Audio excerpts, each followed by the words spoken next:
Visit not only El Paso and McAllen, which get a lot of attention, but also the other areas, right? To me, Eagle Pass and Del Rio in this sector, it's the frontera, it's the frontier in a lot of ways. I kind of want to stop there, and I want to really, to me, I think a lot of it for us as members is to listen what is happening in your counties. And I'd like to start with the sheriff of Eagle Pass. If you just, this is a conversation. I think if anything else, it's a conversation. What is happening? What is going on in your county from your lens? Yeah, something very different. We do have immigrants going into the city, the regular housing.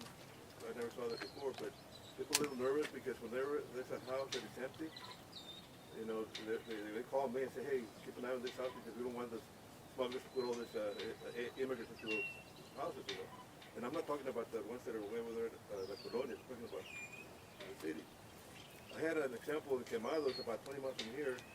One of the immigrants, a female, well, the owner of the house went out. But she got back, she found that there was somebody, a female had cooked her meal. She made telephone calls. And, well, she managed to see her run out, and they arrested her eventually, And I just got a call from a renter from Thompson Road saying that they always cutting the fence, the smugglers taking advantage of it, and he found two aliens in the house, and his daughter was there inside. So they caught him too. We've seen a lot of things like that, which I've never seen before. I see that the ones that are taking advantage of the smugglers, because they make this money and everything, and they're the ones that think that they're telling the people over there, hey, come over here, it's open, whatever, I have Stone Garden, and I have deputies working Stone Garden, but it's kind of limited because it's only for overtime. It'd be nice if we could hire, we have some deputies that are not working, they're like reserves, they're only for emergency. If you can give us something to, when we can hire a few deputies from Stone Garden to help us out in the county, because we need the manpower. We're lucky that the DPS is helping us, they have like 50 units here in the county of Maverick. And I have contact with the captains frequently, wherever we have to move them. But we are seeing a lot of people that are being caught in houses, 20, a bunch of 20. We have pictures and everything. And on the highways, we had accidents with smugglers taking off and not stopping. And it's a tragedy, It's bad. And some immigrants are not, some are actually chasing some of the agents because they want to be caught and get the amnesty deal. So it's kind of like two ways. Some are taking off with smugglers, and some want to be surrendered and see if they can give them some kind of amnesty. It's a little difficult. It's very different. Thank you for that. What about Sheriff Coe, from your standpoint? I've got a very small office. I've got 6 full-time deputies. We cover 1,300 square miles. I do have Stone Garden deputies, which is from FEMA. I have 6 roads that lead directly from the border passing through my county. If they leave Valverde County or Maverick County, trying to get, they have to come to Kitty County. Last year alone, we had 70 some odd pursuits, high-speed pursuits, and we ended up with 2 wrecks and on 3. We're seeing large amount. I talked to a landowner yesterday. He's got 8,000 acres. That 8,000 acres is his backyard. In South Texas, we've got big properties, but it's still his backyard. They're cutting his fences. He's spending more time repairing water troughs, repairing fences, trying to find vehicles that have been stolen, and he is working with cattle. And his cattle are his livelihood. So he's having to protect his fence. His family lives out there. He's had 75 encounters with illegal aliens in the past 60 days. So he's being completely overrun. He's scared to death. I mean, he has to go out there and work, but he has to leave the family at home while the wife homeschools the kids. And so she's armed, he's armed, and it's just a matter of time before one of these turns into something ugly. And I'm trying to give him confidence. Call me at 2 o'clock more, we'll do what we can. But he's 20 miles from town. What's different now than in previous years? We all know we live on the border. This isn't a new issue for us, right? We deal with it different times. What is different now than in previous? Now they're more brazen than they've ever been. They walk through your ranch like they own the place. The smugglers, they don't care about the people they're transporting because of the high-speed pursuits we've had. And we've had people killed, they've running these properties. They're just getting more and more violent. might have come across one smuggler with the firearm. Last year we had 14. So far this is January, we're up to 5. And they're just getting more and more like they own the place. And DPS is in our county right now, and they are running non-stop. I was keeping tabs on the other day, I think it was last Tuesday. Just in my county alone, they had 12 smuggling cases. We didn't get involved in it. They were going to the northern part and southern part of the county where I don't have opportunity to send deputies out to. But DPS caught 12 smuggling in about 12 hours. That's just unheard of. Is there someone from Dimmitt? Right here, Oh, good. Okay, how are you? Good. Can you talk? I know y'all recently had an incident. Can you kind of talk to everybody about that when what happened, or? Are you talking about the deputy being shot? Yes. Okay. That happened last Tuesday, March 30th, in Gabriel, which is one of the small towns in our county. And the deputy wasn't even trying to make contact with the guy. The guy pulled over and kind of flagged him over. So he recognized him. He's like, oh, this guy's the one who has a warrant. So he already had his guard up. And when he was making his way towards the vehicle, the suspect turned around and shot him. So he struck our deputy. Our deputy was able to return fire, take cover, and call for backup. So we went out there and got medical attention right away. Got him out there, you know. 3-4 miles away from the deputy. He set up a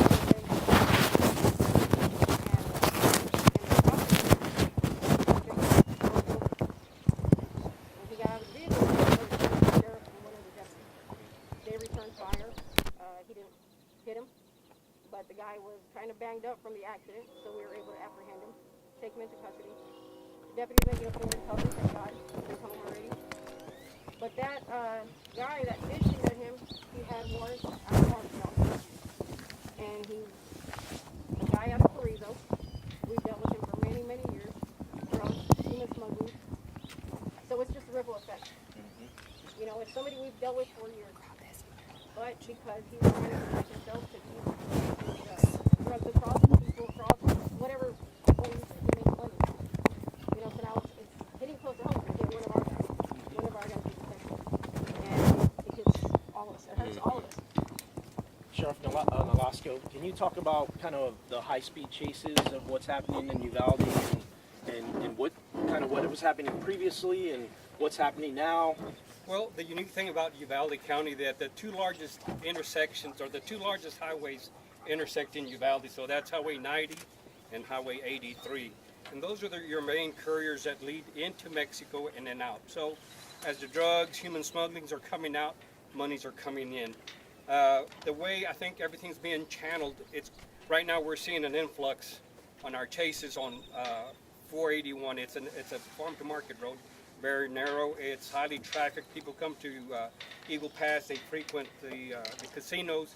So it's making it dangerous for them. Not only is it making it dangerous for them, but our officers. Again, there's a lot of valuable time and resources that are being spent on this issue versus on our citizens. So we deserve to treat our citizens, our taxpayers, a whole lot better, give them that service that they deserve. Uvalde measures we have 1,600 square miles, and so we're off 481 on a chase, and we get somebody saying Utopia, that's about 60 miles. Excuse me. That's not good, that's not acceptable. I'm not against immigration. I'm first generation American citizens. My family came from Mexico, but they did it the right way. They couldn't cross till they got their passport. They came over here not trying to change the laws, anything. They knew we could better ourselves, but we're going to do it the right way, and that's what they did. And then eventually they became American citizens. So that's all that I'm asking. Hey, do it the right way. Why are they taking away from our citizens, our taxpayers, our elderly? It's affecting their social security, their way of life. This has got to stop. Again, there's no respect for the citizens, for human life, for our officers. First day that I took office, we had a chase on Highway 55, that's north of Uvalde. The guy that we call the principal was being pursued. He shot at a border patrolman. We're blessed, he didn't get hit. He was finally apprehended not too long ago, again, maybe 3 weeks ago, coming in from Medina County. another suspect, shooting at law enforcement. We're so close to the border that can go either way and get away, and guess what? They're gone. We need to spend the time and these resources on our taxpayers, on our citizens. You want to come over, you're welcome, but dadgummit, do it the right way. I'm tired of that. That's the last thing that I want to hear. I don't want to get that call 2, 3 o'clock in the morning. Hey, your officer's been shot. He's been killed. I don't want that, and it can be prevented, and we need to do everything we can. Again, Congressman Gonzales, thank you. For the rest of the congressmen, thank you all very much for being here, and I hope that this reaches Washington, and they know that this is serious. Y'all are out here. You can actually see, you can smell. You look at the river. A video, a picture doesn't do justice. Come out here, and again, thank you, gentlemen, ladies, for being here, and I hope that y'all can take this message and pass it along to everybody else in Congress. Again, thank you very much for giving me the opportunity. Of course. Chief Gallardo, you have a unique perspective because you're the city police chief. And, you're kind of seeing it from a city standpoint, especially a border city.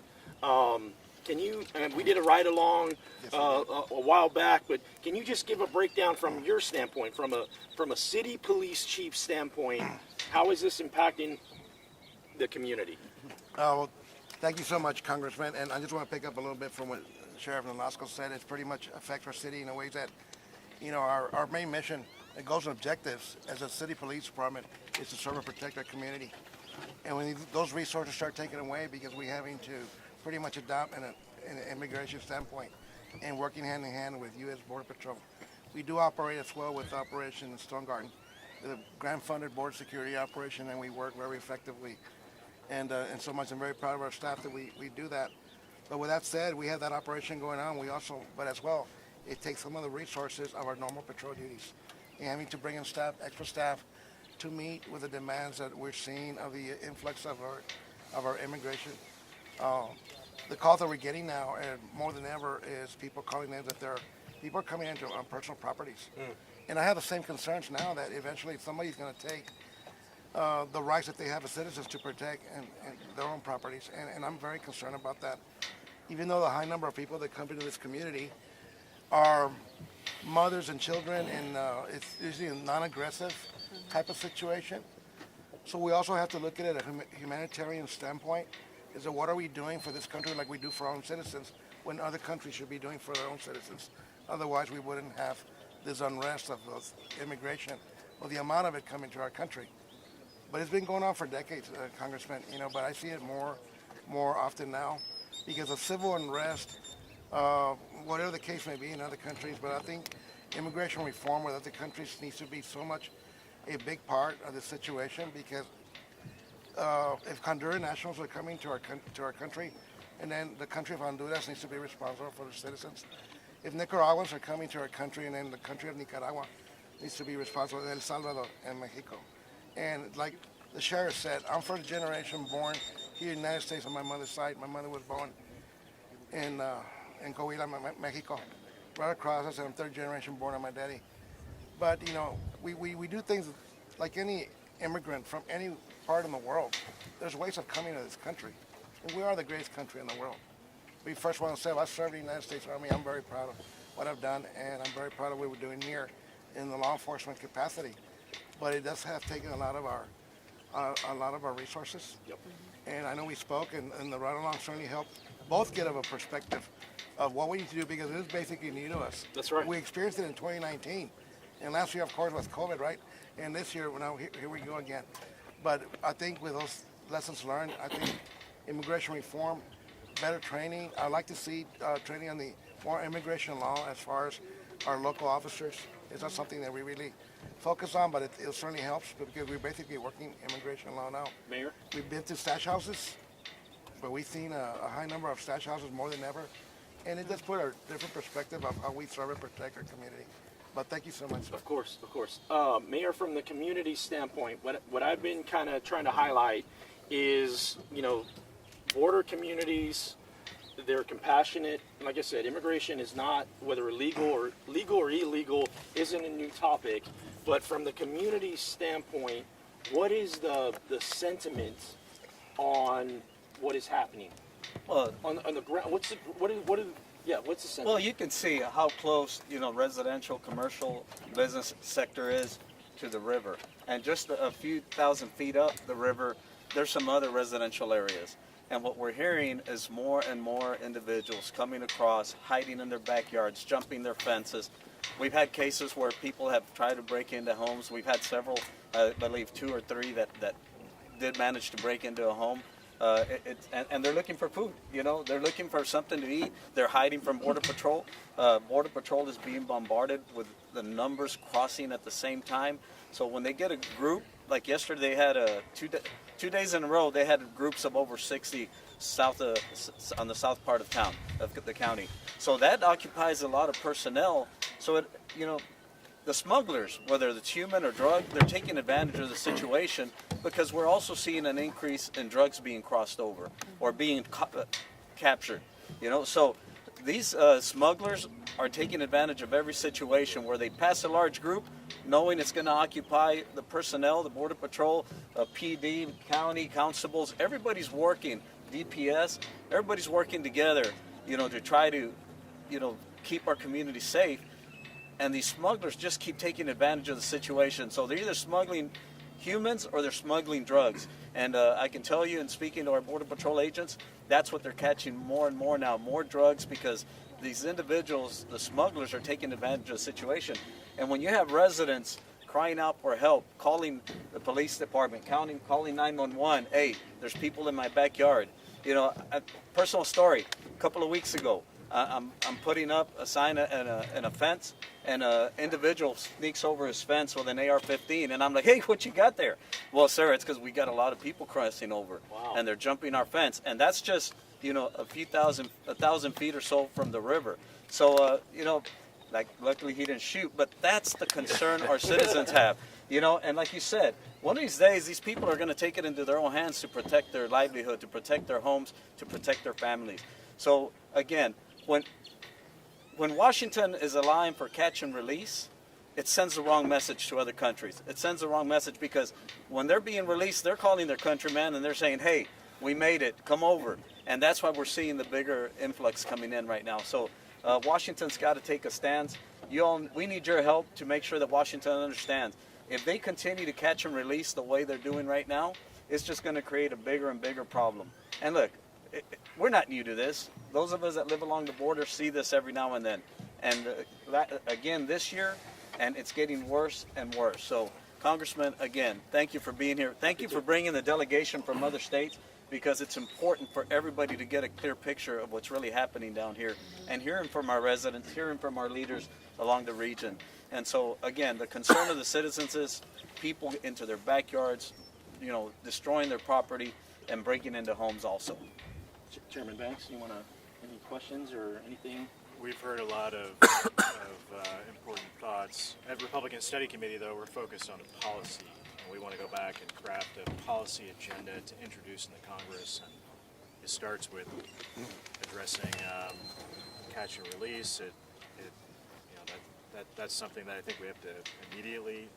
Obviously, we're battling back against administration that is largely turning a blind eye to what's going on here, and that's part of why we're here too, is to go back home and back to our districts, back to Washington, and tell the story of what we've seen here firsthand. And we're doing that with the help of the media who's here today, and you've given us already a lot of powerful thoughts. But when you dial into the policy, ending catch and release, the Remain in Mexico policy, what the Trump administration did that worked, that we reversed in this administration. Give us more thoughts on that front.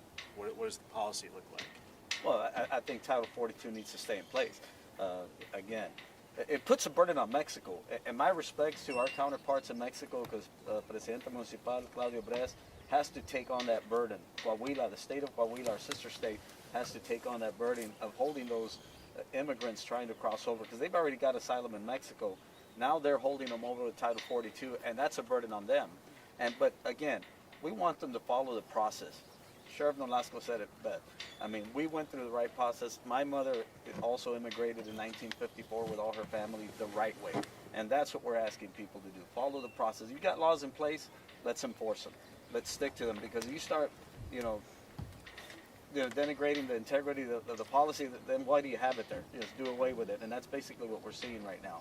We want people to follow the process and the policies. And I appreciate Congressman Gonzales, because I know he's talked about immigration reform. And I know he's trying to work something out there. And with your help and the rest of the Congress, we're hoping to see policies that make sense. It does have to be more streamlined, because one of the things that I hear from individuals, and we deal with students who are here, through no fault of their own. They were born in Mexico, but they came here at a very young age. And they tell me about the process. And I had one individual, one young lady who graduated in 2009. In 2002, she got a letter, her family got a letter that her paperwork would be expedited with 180 days. Well, 7 years later, she still had nothing. And that affected her ability to get financial aid to go to college. And so when the process is that lengthy and it's not efficient, that deters people from trying to follow the process. And so that's another thing that Congress needs to consider in terms of policy. Is there any questions from any members? Yeah, I have one. We heard from Customs and Border Patrol today that the cartels and the smugglers are changing their tactics basically faster than we can keep up with the intelligence, and that they're being very reactive. Do you have any insight into what changes you're seeing there? How are they changing up how they're doing things, and keeping ahead? I mean, you're able to keep up with it, I'm assuming, on many of the cases, but obviously they're sneaking a lot of stuff in. How are they changing their tactics? From what I see, we're not keeping up. We're behind. At my point in my county, I know I'm behind. I'm 20 steps behind them. And there's no way that I can catch up. They have the technology. They have the resources, financial resources, that none of us at this table, maybe all of us combined, we can compare with one organization, not with all the cartels. And it's always, it's all about the money. So Plain and simple. they're resourced They're beyond our out-resourced, capabilities, and yes. so Way beyond. yeah. They've got unlimited funds. Yeah. Yes. And they don't play by the rules. Okay. What we've seen in my county is that they're transporting the humans now because it's a guaranteed win-win. You're going to get paid. You keep them hostage until you get paid from the family owner. Sure. If not, you work them as slaves. Okay. The dope, they take a chance, because if the dope that gets lost, we seize that, they lost that. Yeah. Last night, a city officer ran a vehicle, chased it into my county, 35 miles into my county. My deputy stopped it. Officer involved shooting at 3 o'clock in the morning. So I've been up since 3. Okay, so excuse me if I'm a little bit baggy-eyed or a little bit slow, okay? But it was an officer involved shooting. They rammed one of my cars. It is a different group of people now. Okay, I've been the sheriff since 1997. I've never seen what I'm seeing right now. Wow. And it is scary. Okay. Oh, and by the way, Joe Frank Martinez wished he could have been here. Sure. Sheriff from Valverde County, but he's in El Paso. Right. Okay, so his concern was that everybody's being released into his county. And that's what concerns him. I'm fortunate, like Sheriff Nalasco, I just have the major corridor. But in the month of March alone, we had 69 bailouts and stolen vehicles. And like everybody says, we have to respond to our landowners. Their fences are torn. We had one vehicle that was chased 7 miles in the brush. 7 miles. 14 fences were cut. We never found the vehicle. So you say technology. What are they using? Everything. They have everything that we don't have. I'm assuming nowadays some of the vehicles that we follow that are bailouts, they have access to Google Earth, because they hit the fences and they know where to find the county roads, the ranch roads, and they go straight through the ranch roads and they'll come out on another highway. That's what this vehicle did. It went through several ranches. I mean, come on, at 2 o'clock in the morning, and through brush, you're going to find a ranch road? Sophisticated. Exactly. They're sophisticated with a plan. Lloyd, you had a question? Yeah. You take your picture. Yeah, I'm taking your picture too. So thank you, everyone. And I want to just build on something that the mayor said, and that is that I think people respond to laws that are not effective. So they're taking advantage of our unaccompanied minor law. They're taking advantage of the political asylum law. And the cartels, I think, are sophisticated, understand that. People are talking, providing information back to family members and so on. I visited McAllen 2 years ago, when we had a similar kind of surge, and we were aware of that at that time. And in fact, even a year before that, had met with the head of the Border Patrol agent, talked about some very simple policies that we could implement at the federal level that would change things entirely. So it's frustrating for me as a member of Congress to know that there are changes that we could make that would make a difference. But it's got to be really frustrating for you. And I guess I'd like to hear your response to that, like knowing that the impact, what I'm hearing today that I haven't heard before, is the impact on all of you and the impact on the local communities. So it's got to be incredibly frustrating to know that and to know that changes could be made, but you're not seeing anything being done. So I wonder if you could speak to that. Okay, my biggest concern is... You want to hold just a second?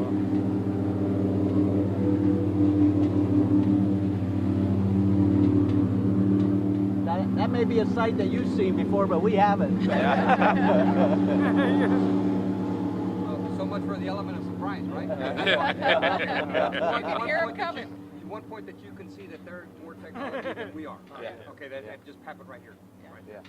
Okay. Just talk about how you feel, seeing the impact on your local community. Well, the impact is, like the sheriff said, we're not responding to our local people. 911 does not ring, and no offense to our federal partners, 911 does not ring at DPS, the Department of Public Safety Office. It doesn't ring at the Border Patrol Station. It doesn't ring at the Texas Ranger Station. It rings at the local law enforcement department. Everybody, you got a landowner, you got somebody on your property, who are you going to call? 911. So you're not sure if they're illegals or what. Somebody's transporting on your property. So they call local authorities. We have to respond. When last night that chase went on for 30 minutes, that's just one chase. I've had up to 4 chases in an hour in my county. I only have 14 deputies to cover 1,345 square miles. Okay. Those deputies got to work 24/7. We're not like DPS or Border Patrol that if they're not available, the call goes unanswered. We're responsible to our community. We have to answer calls. We have to drop whatever's doing, or even the sheriffs. I know all these sheriffs are working sheriffs because I've known them. We have to go answer calls ourselves. We're not behind the desk all the time. So we get part, and I'm also the chairman of the Southwest Border Sheriffs Coalition. We're, as sheriffs, do not want to be immigration officers. We have enough duties already and responsibilities to our citizens, to people that live in our communities, not to be immigration. We want to leave that to the federal part. Sure. To Border Patrol, that is their job, not ours. But our job is to respond to calls. So do you get angry with the situation you're in? Oh, I get frustrated because you have an officer out with a vehicle with 7 illegals for an hour, 2 hours, because there's no Border Patrol available. Helicopters, the same thing. Well, yeah, we have helicopters. My God, I haven't seen a helicopter in years. I see them passing by, but whenever I need a helicopter, it's never available. Yeah. And that's, I mean, what good is that going to do me? You know. And I've told the governor that. He said, we bought these brand new helicopters. Yeah, I've only seen them flying over. I've never seen them whenever we have a chase going on and stuff. And it's so sad that I've got a deputy that he is, unfortunately, he's getting so good in spiking vehicles that it's not even funny. Okay, it's not, because he shouldn't be good at spiking vehicles. Right. Yeah. But that's a deterrent in stopping them from these chases. Because yes, we're all having fatalities, and it puts our public in risk, our innocent family members that are traveling on the highway. And you have a chase going on because they have no holdbacks, and then you don't know whether you want to stop the chase or continue the chase or what's going to happen. Right. Kevin, you So, had a question? I do. We just left the Eagle Pass facility a minute ago, and one of the things that was really interesting to me, I was talking to one of the officers, and I don't know, Mayor, if it was you or one of the superintendents of school, were talking about how much it costs to take care of the children there. It was roughly $800 a child, and the public education is getting $100 per child. Less than 100. And so we're spending 8 times as much to house a youth in the facility for processing to turn loose for some future court date or to go to somebody's house that HHS says they should go to. And then we also hear our administration talking about the executive action obliterating our Second Amendment laws. We've talked a lot about our illegal immigrants coming across the water. What are your immigrants, the people who have come here, to your point, the first generation, the people who are here now that have done it the right way, what are they saying about all this? I mean, they're having to take up arms to help you all because you're using your resources, your limited resources, to augment the Border Patrol, to do that work. What are your citizens telling you that, where this is going very quickly? What are they telling you? I mean, off the record, on the record? It's hard to do anything off the record here. I can tell you in speaking to our residents, they all feel the same way, or the vast majority. The ones that reach out to me, they should follow the process. They follow the process, they don't have a problem. But when they're sneaking over illegally, taking up resources, and it's true, the facility in Carrizo, that detention center over there, they're paying $800 a day per bed. Regardless if they're being used or not. Okay, we get less than $100 for public education for one kid, and he has to be in school for the school district to get that money. So if there's an empty chair, you don't get paid for it. You get paid if they're there on campus that day. So when you hear this, I was telling Tony, I visited the facility yesterday, and they're providing warm cooked meals. And if kids at school could eat that type of meal, you would have kids eating at school every day. But right now, because of the policies on the food, nutrition, and all that, kids are not eating because they don't like the food. And the public schools like ours that depend on federal and state dollars to operate, because our tax base just isn't enough to cover everything, we have to provide what can be afforded with the funds that are provided. And so when I see what they're providing at the facilities, at the detention centers versus what they're providing for school children, that's another resource that should be given to our kids priority. And look, again, everybody's being treated with dignity and respect, but they're getting so much more accommodations than a kid at a public school. Hey, Judge Salcedo, I know you've been awfully quiet, and you're not known to be quiet. So I want to, what is your thoughts? I think the mayor said it best. The thing that I would do is I would advocate for members of the law enforcement that we have on a local level. I think the mayor said, when he said there is compassion. There was not a doubt. People that run the Border Patrol station here, they're local. So people that we grew up with, they're people that are here, and they understand the plight of some of the individuals that come over. But at the same time, I'm here to advocate and ask for resources that we can utilize here in our community. You can see that we're overwhelmed, and I understand that you want to change policy, but policy takes time. And right now we find in a situation where we don't have the resources, okay? Our first responsibility is the safety and welfare of our citizens. And what we don't want to do is put these people in jeopardy right here. Those people who are protecting our interests, because we're limited. If you're a budget officer like I am, in a county of this size, it's a small rural community, we don't have the resources to be able to go out there and say, we're going to hire 10 more people. When you have a tax base that brings in $15 to $16 million a year, 10 more people is going to run you $500,000. And as much as we try to help, we need to have some of those programs that were available, like Linebacker was available before. Some of the other state programs that were available, Border Star I think was one of them. Right now we're limited to one program that we have. Right now we are overwhelmed, so we do need that support, and we ask you all as congressmen, as representatives of this country, to take that into consideration. We understand the policy aspect, but we also need you all to know and realize that we are in somewhat of a very dire situation. And as I said, they're very sophisticated in what we're doing. And I'm here to petition and ask you guys for that kind of support if you can receive it from you all as well. No, thank you for that. And Just real quick, you were asking about one of the concerns, my citizens, that they're scared when they go home they're going to have to use deadly force. We have kids that get off the bus, there's nobody at home, and they're scared. So trying to limit the liabilities. You might verify with Border Patrol. If you get somebody from Honduras, 32 pages worth of paperwork, and then guess what? You open the door on them and let them go. So I think those are some of the things that we need to visit. Why such a lengthy process to process an individual? Yes, I may, again, like Judge Salcedo said, our Stone Garden money, we use it to depend to help out Border Patrol and to help our community. And every year it gets smaller, and the state reduces funds, also grants. I mean, it's almost impossible for, like we said, my county can't afford to hire anybody more.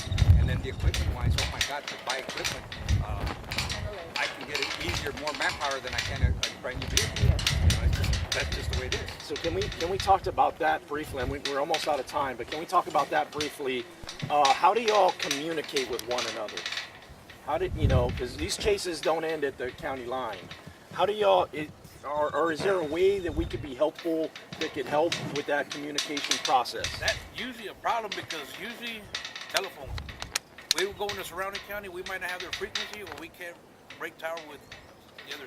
Or Border Patrol, we cannot communicate with them on their frequency. So if they have a chase, God knows what's going on unless their dispatcher's telling us. Yeah, You're blind on what's happening on it. We have other a lot than of- a cell phone, or other than a you cell don't have a designated frequency that all sheriffs or regional can That's just the speak. benefit of us being so close together Yes. that everybody knows each You have other. to. Yes. You have to. And depending where you are, again, like the sheriff said, you're not going to be able to communicate with either one of your own. That's you right. could be 2 miles away from one of your deputies and he's needing assistance. And guess what? You can't break the tower. Congressman. We're glad that we have the cell phones, but that takes time. By That's the time right. That's right. You dial. But I have to say one thing that I will never turn my back on any agency. They call us, whether it be Border Patrol, DPS, Kinney County, Zavala County. I'll be there, and somebody from my office will be there to assist. So y'all can count on that. If you guys ever need anything, let us know, and we've got your back as well. So these chases, who are they? Like, people are not bringing cars across. So these are smugglers that have passengers with them. Tell us, like, what would lead to a chase? Traffic violation, speeding, any other traffic violation. Maybe they were swerving, and then a report from a Border Patrol camera that they caught these people loading up at a certain point where our camera is, and then we get the call description of the vehicle. We follow and build our own probable cause, and that's where it becomes a chase. And it's just They don't want to get caught because they know they're not legal. and we're filing on them statewide because I hate to say it, our federal partners are not filing. Yeah. We had one lady, we picked her up, arrested her 3 times, we turned her over to Border Patrol the 4th time we arrested her on human smuggling because the federal prosecutors were just releasing her. So I know we're about out of time, but I wanted to just highlight one. You're not alone. We're here. We're all in on this together. Where it's local, state, federal, doesn't matter, right? Whether you're in North Dakota or South Texas, like, we are literally all in on this together. We want to be helpful. A large part of that is listening and just hearing from y'all. I mean, we had a brief amount of time today.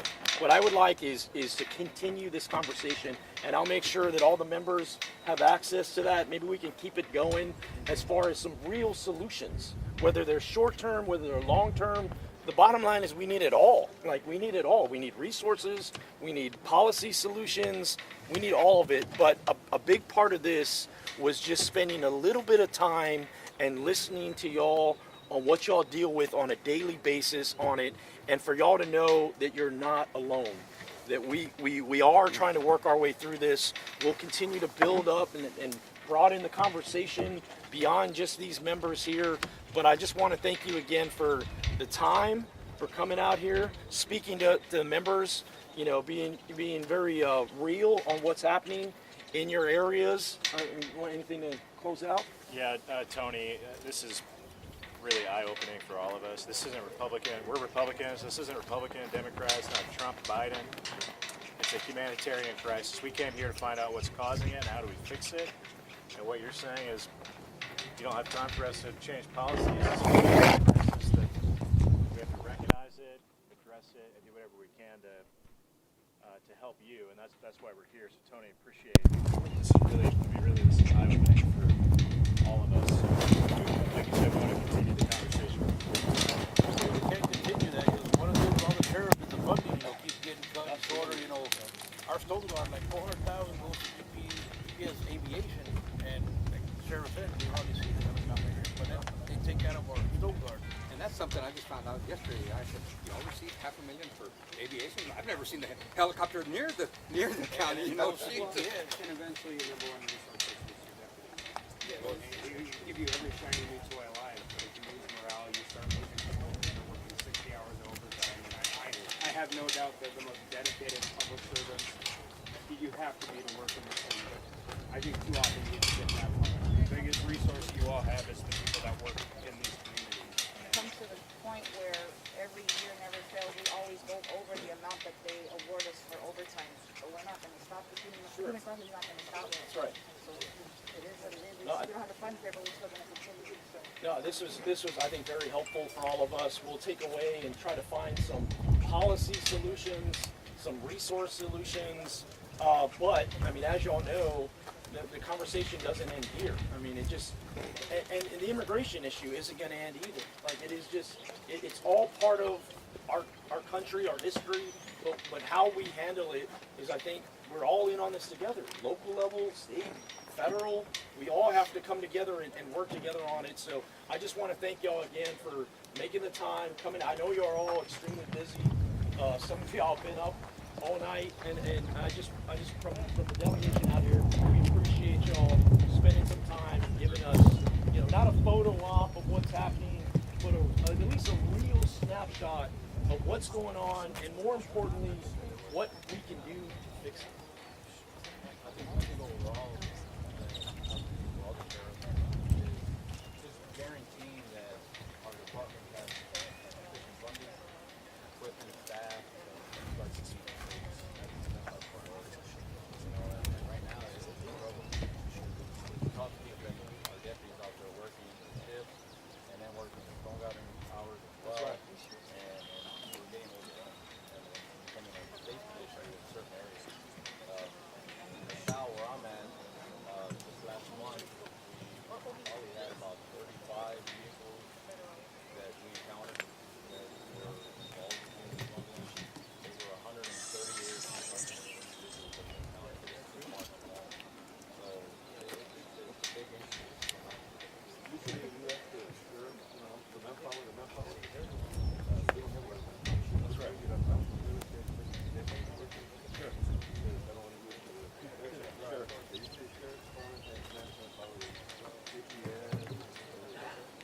We really appreciate everyone being here, and certainly I know that this was not a necessarily convenient drive for everyone who's represented at this table, but certainly appreciate that y'all took the time to come out of your busy schedules. We know you're busy.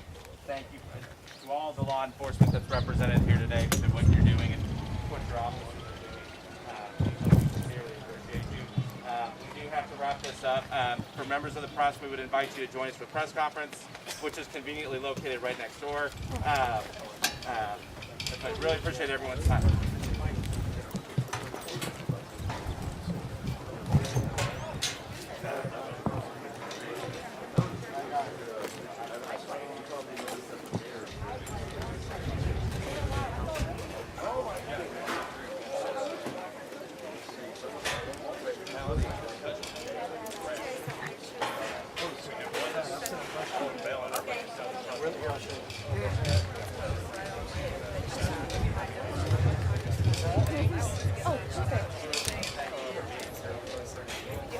Yeah, literally anything that you guys have, I would love to have it. Thank you, sir. Sure, appreciate that. Yeah, I'm gonna text you now, just so I don't forget.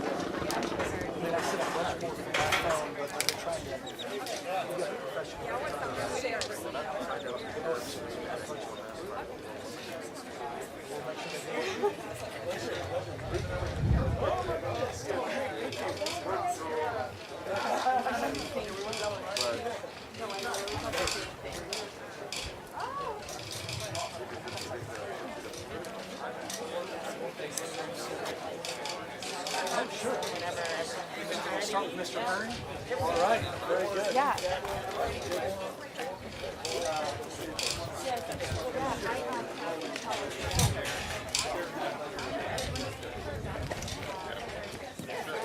That's fine.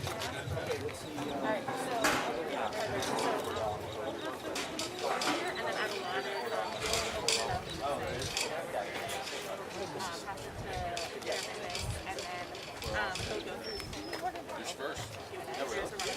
Seniority. All right.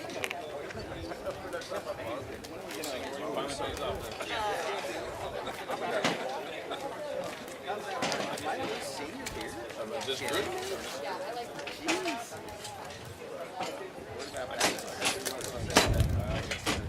I like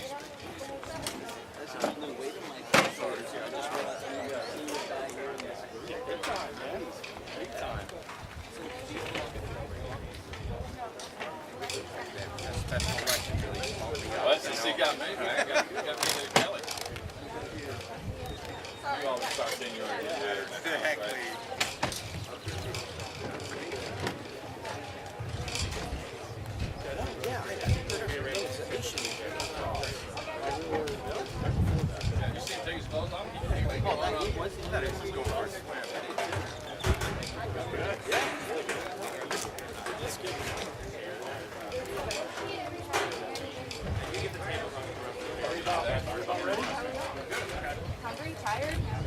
wave up?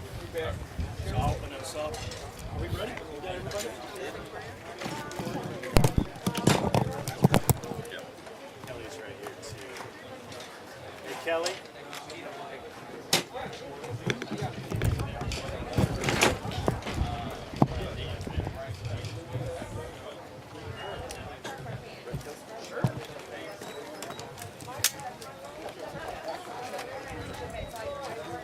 So I want to thank everybody for coming out today. I appreciate all the press covering today's story. I think it's important that when we talk about the border, we talk about all aspects of the border, not just what's happening in El Paso or McAllen, but also what's happening in Del Rio and Eagle Pass and some of these other areas.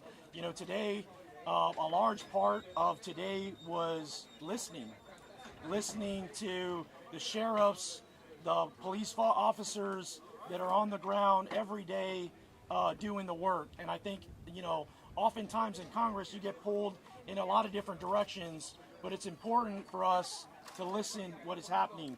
We've got members from all over the United States, and I'm excited for them to come out here and get a real take of what is happening. And it's a reminder that when we're dealing with this humanitarian crisis, we're not Republicans, we're not Democrats, we're Americans. And this is an American issue that we all have to come together in order to solve at the local level, at the state level, and at the federal level. So I'm just grateful for all the support that we've gotten during this trip, and we're going to keep it going. With that, I'm going to turn it over to Chairman Banks. All right. Thank you, Tony. Many of us are here because of Tony Gonzales. He invited us to come here to his district and see how these issues are affecting communities that he represents. And let me tell you, in just a few short months in Congress, Tony Gonzales is already a leader. He's going to be a great leader for your district in the years to come, and I'm very proud to serve in Congress with Tony. I come from Fort Wayne, Indiana. It's a long ways away, but what goes on here at the border affects my communities as well, whether it's the illegal drugs that come over the border or other issues related to what these men and women do every day to serve and protect your communities, to stop the smugglers from smuggling drugs, trafficking children and others across the border. And we, from the bottom of my heart, and on behalf of my district in Northeast Indiana, we appreciate these men and women that serve in law enforcement. We appreciate what they do every single day. We came here on a mission to learn about what are the policies that are driving this humanitarian crisis and what can Congress do to fix it. And today's listening session gave me and my colleagues a lot of homework to go back to Washington and address these issues with better perspective, with more knowledge. And I promise all of you that's exactly what we're going to do. As I said a little bit ago, this isn't Republican versus Democrat. It's not Trump versus Biden.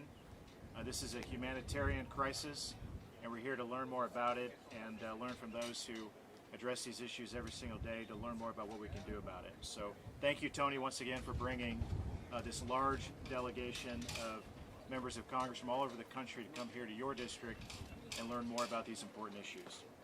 Lloyd Smucker. Thank you, Lloyd Smucker from the 11th District in Pennsylvania. I'd like to thank Representative Banks, Chairman Banks, for putting together this trip with members of the Republican Study Committee. And I'd like to thank Representative Gonzales for having us here in your district and putting together this group of individuals for us to hear the impact on local communities. And I think that's what was different about this session. Many of us here have visited the border before. I was in McAllen, Texas 2 years ago, as were some others. And so we've seen the operations of the Border Patrol. We've seen the stress on this system in many different ways. But this is the first I've had the opportunity to talk with local sheriffs, judges, mayors, and the frustration that they have implementing or with the effects of federal policy that is absolutely broken and has created this kind of humanitarian crisis. So I thank each of them for sharing their stories with us, and I feel sad for what we at the federal level, really the result of our policies, what the hand they're dealt and what they have to do. And we could feel that frustration today. We could feel that anger. You know, I was a construction company owner for many years, and I always found if you really wanted to know what was happening in the company, you went out to the job site, you saw firsthand, you talked to the individuals who were on the front lines, and that's exactly what we had happen here today. So I think it was great. This is just the beginning of a conversation we must have to fix the policies that people are responding to and create this crisis. And I call on the Vice President to come right here as well and hold these kinds of conversations, and the President. They really need to understand the impact that their policies are having on these border towns and border cities all across Texas, cities all across Texas as well. So they should be here. They should be here to see firsthand the policies, the impact of their policies, and I call on them to do that and do that now. Thank you. Thank you. It's really an honor to be here. And again, we want to thank Chairman Banks and Representative Gonzales for allowing us to come down here and see firsthand what's going on. I too have been to the border 2 years ago when we had what we thought then was the greatest surge we'd seen in certainly our lifetime, but we're seeing upwards of 100% of that now going on across the Rio Grande Valley, the Del Rio sector, all the way out to El Paso. It's really a tragedy that a bipartisan issue like this can't be solved very quickly. And when we talk to our sheriffs and we hear what their citizens are saying to them, that they're fearful for their lives because illegal immigrants, many from the Northern Triangle, are trekking 1,200, 1,300 miles to come to the United States with no fear of ever being reprimanded for it, not being sent back. It's really sad, and we've got to do better than that. I too call on my colleagues to across the aisle to get out of their comfort zone some 2,000 miles away and get out here and see firsthand what's going on. And I think this will be very readily fixed by a good policy that we are funding our sheriff's departments, our local law enforcement, our Customs and Border Patrol, and we'll see that these facilities, we don't need to have them if we'll stop the incentive of coming here. So again, I want to thank my colleagues for allowing me to come along on this trip, and we really thank you for being here and reporting. I know that the Department of Homeland Security Secretary Mayorkas is over in El Paso with no media coverage. That's really sad for the American people. They need to see this firsthand, what's going on across American southern border. So again, I thank you for reporting, and it's an honor to be here. Thank you, and thanks Tony for inviting us down here, and thanks Chairman Banks obviously for all you do. I think the easiest way I can relate this, I'm Kelly Armstrong. I represent North Dakota, about as far away from the southern border as you can get. But when we're talking to local law enforcement and local city officials, it becomes very clear that we have a very broken immigration system. These are communities built on immigration. These aren't partisan issues down here. They're community issues. They're public safety issues. And because the federal government's failure to act, we are asking more of our local law enforcement agencies. That's taking away from citizens in these communities. It's taking away from deputies and their families and what they do. And our legal immigration system is broken. Our illegal immigration system rewards bad behavior. It doesn't take a rocket scientist to figure out how these things continue to escalate. We have to do a better job of providing resources to the communities, the law enforcement agents, and the people who are dealing with this emergency, and we have to do a much better job of talking about this issue as to how it affects everybody who lives in border towns and everybody who lives across the country. And with that, I will call on Representative Jacobs. Thank you, Kelly. Hi, Chris Jacobs from New York State. I've been in office less than a year, but this is the second time I've been down to the border. I was at the border about 10 months ago, and it is certainly stark, the difference that we're seeing here. And I first want to thank those in local law enforcement, the sheriffs and local elected officials we just met with, Customs and Border Patrol before, what they are doing under incredibly difficult circumstances through no fault of their own. It's the fault of changes in policy that have very quickly changed the dynamic here. So I again will take back to my district and with my colleagues here, voice clearly and loudly what needs to be happened. We need to reverse policies that were changed recently. We need to reform our legal immigration system, and we need to get resources down here immediately to help local governments, local law enforcement, the Border Patrol do what they need to do to mitigate this. One thing I've sensed when talking with Border Patrol, it is far more dangerous right now than it has been before, both for those that are coming over the border and for the citizens here in the communities right here and throughout our country, and we're going to see that manifest in months ahead. So again, I want to thank Tony Gonzales and Chairman Banks for the opportunity to be here. And again, I would echo what has also been said. President Biden and Vice President Harris need to come down here and need to come down here now. Thank you. And Ashley Hinson. Well, good afternoon, everyone. I'm Ashley Hinson from Iowa's 1st District. We have to fix this. We have our work cut out for us, but it's very clear to me, as on my very first trip here to the border, that Congress has been kicking the can for far too long. And I'll take it one step further. My colleagues have asked for President Biden and Vice President Harris to come here. Speaker Pelosi needs to come here too, because just yesterday she said that things are moving in the right direction. Well, we can tell you we just sat down with law enforcement officials from all over this border community, and they're telling us otherwise. They're telling us their resources are strapped, they're being outspent by cartels, and the cartels are changing their game faster than they can keep up. That's concerning to me as an Iowa mom. This is a safety and security issue for our families, not only here on the border, but across this country. In Iowa, we have 2 major interstates that intersect, Interstate 80 and Interstate 35. Those traffickers, those cartels are sending their drugs, they're sending their people straight up Interstate 35 right into Iowa. And it's putting our communities at risk. So I'm very passionate about this issue. I'm ready to get to work on fixing these problems. I serve on the Appropriations Committee and I serve on the Homeland Security Subcommittee. So we're ready to step up and make sure we can provide the resources necessary to fix this problem. But it doesn't just stop with money. It starts with a change in policy, and we are committed and prepared to do that. Thank you very much. Hello, I'm Victoria Sparks, representing the 5th District in Indiana. I spent a few days at this border right now. I went with Democrat colleagues and I went with Republican colleagues. And I can tell you, the failed policies of this administration, lack of leadership and perverse incentives create not just humanitarian crisis, we have a national security crisis. And you know, as Representative Tiffany from Wisconsin told me last night, Victoria, every state is a border state. And it is true. And I would like to thank the great state of Texas on behalf of the great state of Indiana for what they do.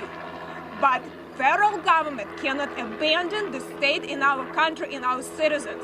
This administration and Speaker of the House has to exercise leadership to fix our legal immigration policies and not allow us to become a lawless country. I am a legal immigrant myself, and I share a lot of things that I've heard today. We are the country of law, and we cannot become anarchy, and that is extremely important. That will make us the greatest countries in the world, and because everyone has the freedoms to succeed and have freedoms protected by the government, and this government needs to start protecting its citizens. Thank you for being here today, and I hope you can spread this message. So with that, we'll take questions. Congressman Gonzales, I have a question. Please. Can you respond to the allegations that Governor Abbott brought forward yesterday about sexual abuse happening inside the Freeman Coliseum with these unaccompanied minors that HHS has housed there for almost 2 weeks now? Yeah, the allegations are disturbing, to say the least. I think a full investigation needs to take place. On Friday, I will be touring the Freeman Coliseum to see that firsthand. But this is part of the dangers of what happens when you pop up these migrant facilities across the state and across our country, is you open ourselves up for issues. Both short-term and long-term issues. I echo the Governor Abbott's response. An investigation needs to be taking place, and if and then we need to take it from there. Please. Hunter Davis with Fox News. 2 questions for you here. The first, what was the most surprising piece of information, or the most surprising thing that you saw being here in person touring these facilities? You know, my district is 800 miles of border. There's not a lot of things that surprise us, right? If you live on the border, if you work on the border, this isn't anything new. Probably the biggest takeaway, though, is you've got folks that are career law enforcement agents that are seeing spikes that they've never seen before. And when you hear that from somebody that's been doing it for 35 years, and you don't just hear it once, you hear it over and over and over again, and the fact that it's only April and May is gonna be worse than April. I mean, things are spiraling out of control at a record pace. That's one of the biggest takeaways. Just following up here, we've seen several of these delegation trips, especially over the last 6 weeks. I think the question we all want to know is, does this go beyond photo ops and optics? Is there action that's being taken when you guys get back to Washington, D.C.? If so, walk us through that. Yeah, a big part of today was listening, was bringing people at a table and listening to what they are seeing. Not what we think is the best solution, but what they think is the best solution. Hearing directly from those frontline leaders, that's the biggest thing. We weren't here to take a picture at the border. No, this was a tour to listen and to take back. Look, it's on us to do our homework and to find policy solutions, find resources. But when I hear that, Border Patrol, in this sector has to spend $25 million a quarter out of their operational budget in order to stand up some of these temporary facilities, that's wrong. That's wrong on our level to do that. It shouldn't be their burden to handle that. It's on Congress to lead, and we look forward to doing that. Hey, yes, sir. We got time for just one more question. Yesterday, Health and Human Services reported they have over 20,000 children in custody of the federal government right now. Some in CBP custody, some in HHS. I'm trying to get figures. It seems to be, just mum is the word.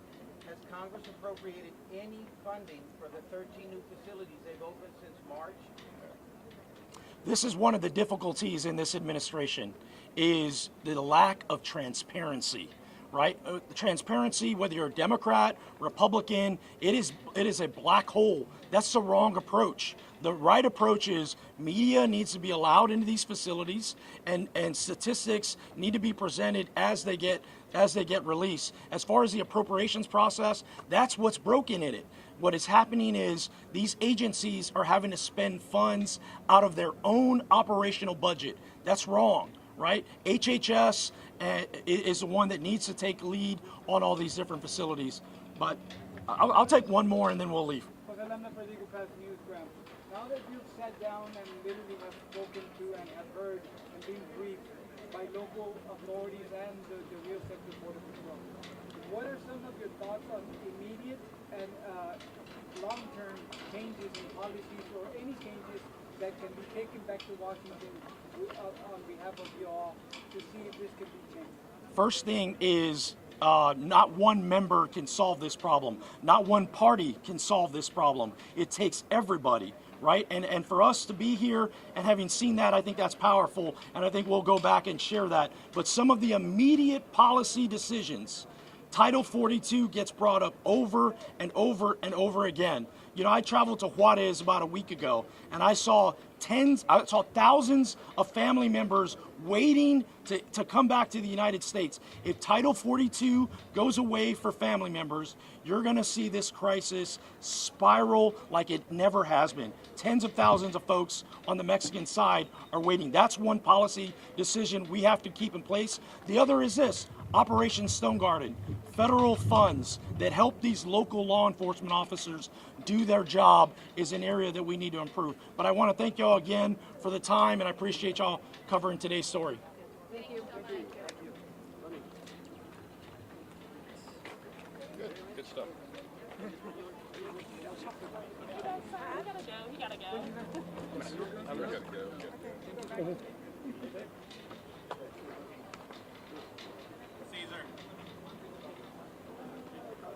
Caesar.